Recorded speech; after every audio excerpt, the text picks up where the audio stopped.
My family was just reading this book in The Magnetic Project Manager. Sorry for the shameless plug. But in chapter 4, I talked about some people don't want to be fixed because being broken gets them attention. That's by Brad Turnbull. But today's episode, we're talking about this isn't about distractions. No, we're not talking about distractions. It's just you and me right now. You're not stuck.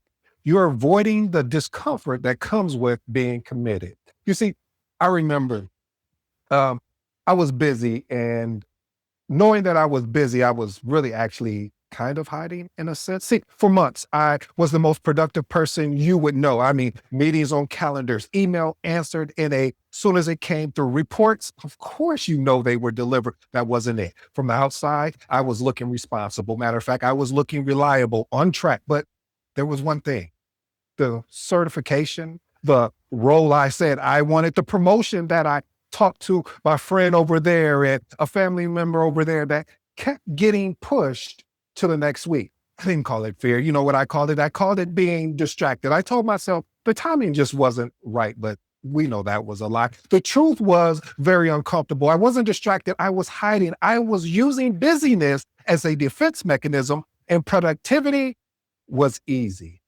Discomfort was hard. See, doing the real work meant risking something, risking failure, risking wasted effort, or just finding out, you know what, I really wasn't ready and I just didn't want to believe it. Therefore, I stayed busy. And then it hit me.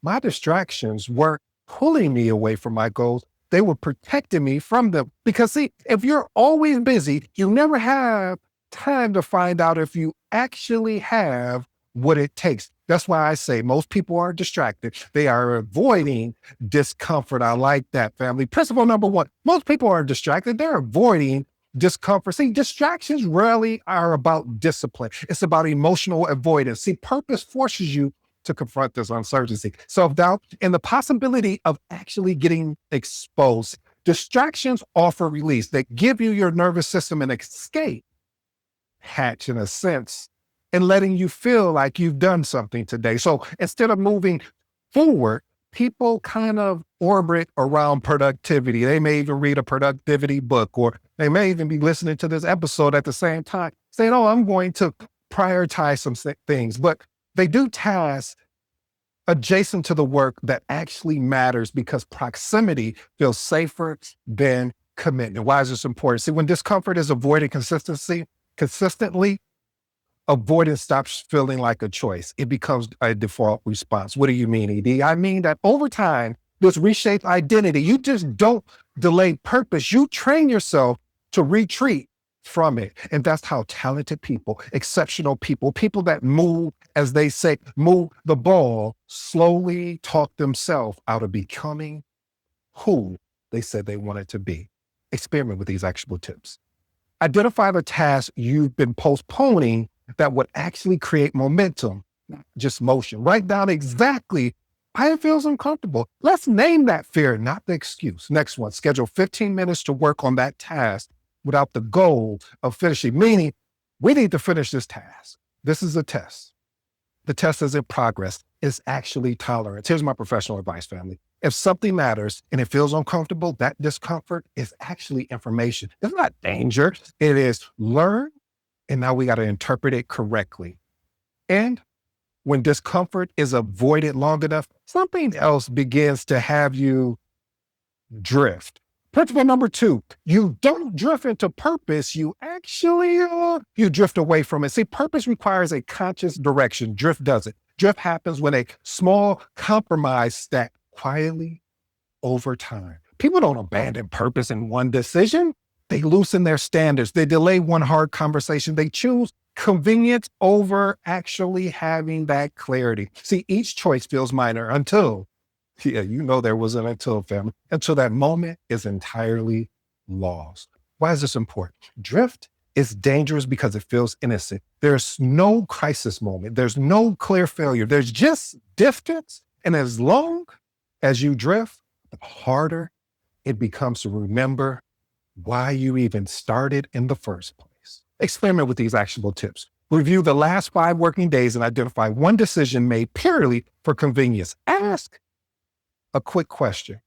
Does this direction you're going in Is it moving you towards or away from the thing you said you wanted? Next one, we introduce one non-negotiable standard this week, even if it creates big friction.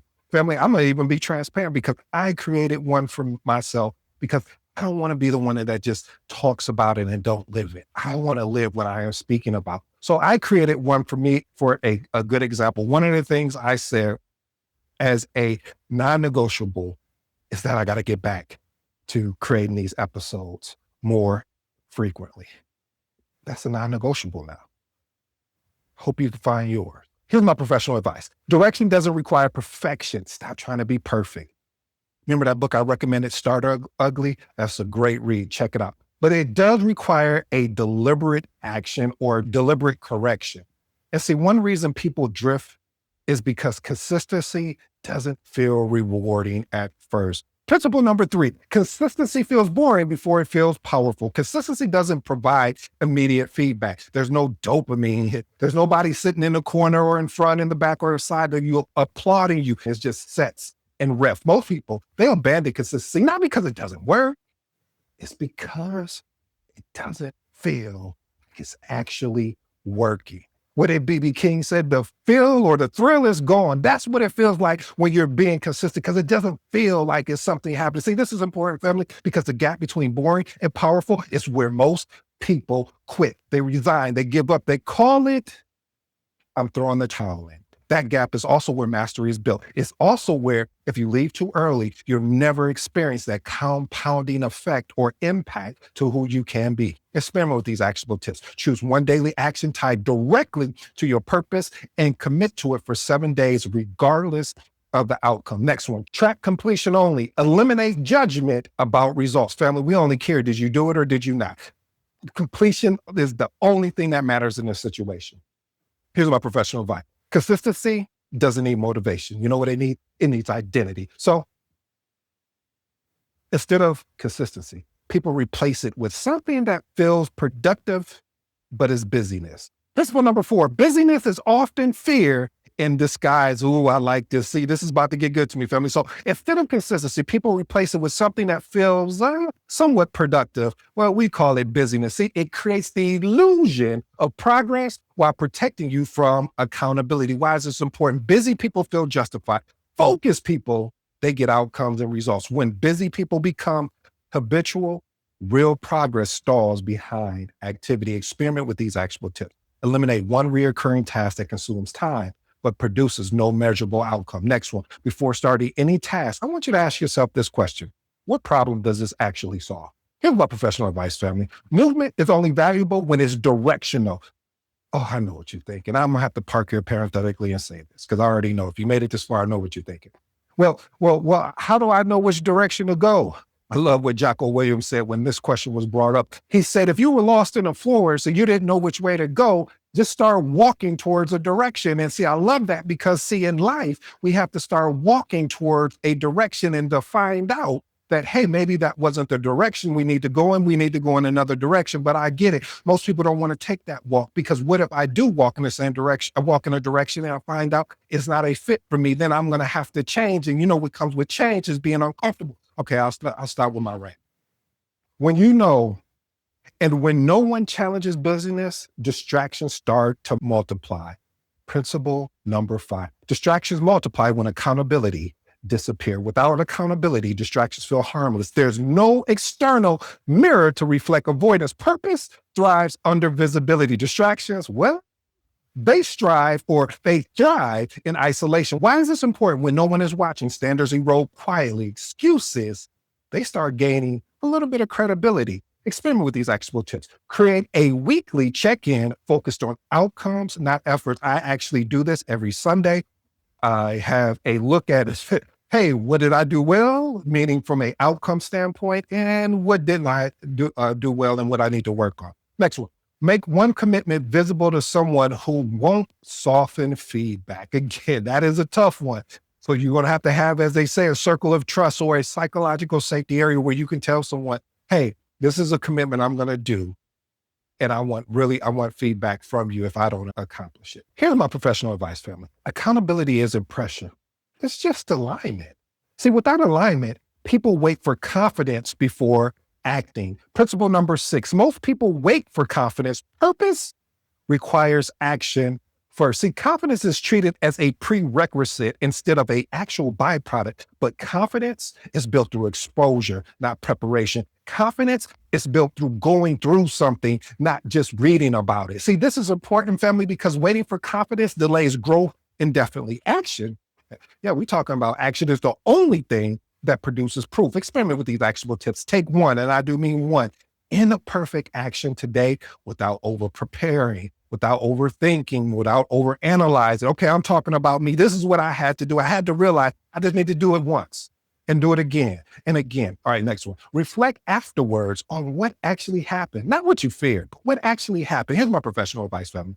Professionals move before certainty, and confidence follows competency. Oh, I like that. I felt like I was freestyling there. All right.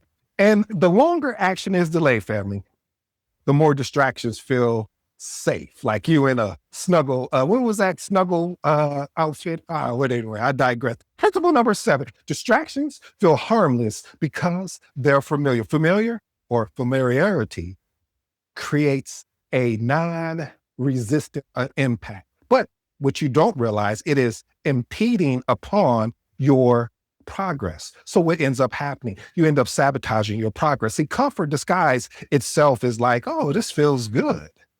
This is what we're supposed to do, but that's not it. See, this is important, family, because what feels familiar often escapes scrutiny. That's how stagnation becomes sustainable. Experiment with these actual tips. Identify one familiar habit that offers relief, but no progress. Next one, replace it temporarily with a deliberate focus and observe your resistance. Here's my professional advice, family. Comfort is not natural. It votes against growth, which brings us to the final truth. Principle number 8. Every day, I want you to challenge yourself by asking one question. What did you feed today?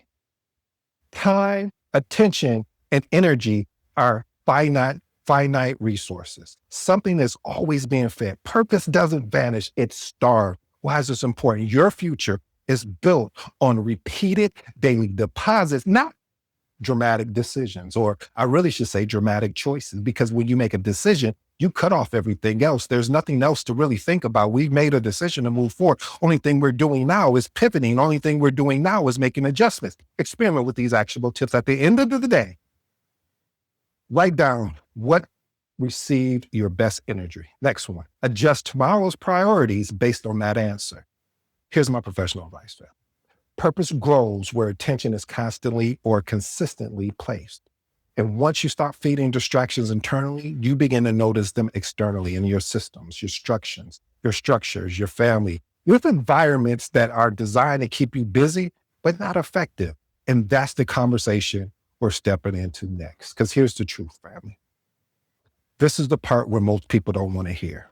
Purpose doesn't disappear because you fail. It disappears because you kept feeding everything else before feeding the purpose. Distractions don't win by force. They win by what is familiar. But every single day, whether you realize it or not, you're answering one question. What did I feed today? I hope this episode made you just as uncomfortable as it has made me, which is not a bad sign. This is awareness that we're starting to wake up. This is awareness that we need to move forward. This is awareness that there's a calling on your life or what you're doing, what you're supposed to do. And we're waiting for you to stand up and take it, because you're not alone in this fight, because I have to make the same decision every day as you do. Purpose or distraction. Sometimes I go undefeated, and sometimes I'm on the canvas, but I continue to work and get better. So sit with this, audit your time, audit your energy. And if this message resonated with you, share this with a person who's talented, frustrated, and quietly questioning themselves, because they may need a reminder today of what are they feeding. And if you're new to this episode, I go by the name of ED. For all you smart and intelligent folks out there, hey, listen, that just simply means Ed. Until next time.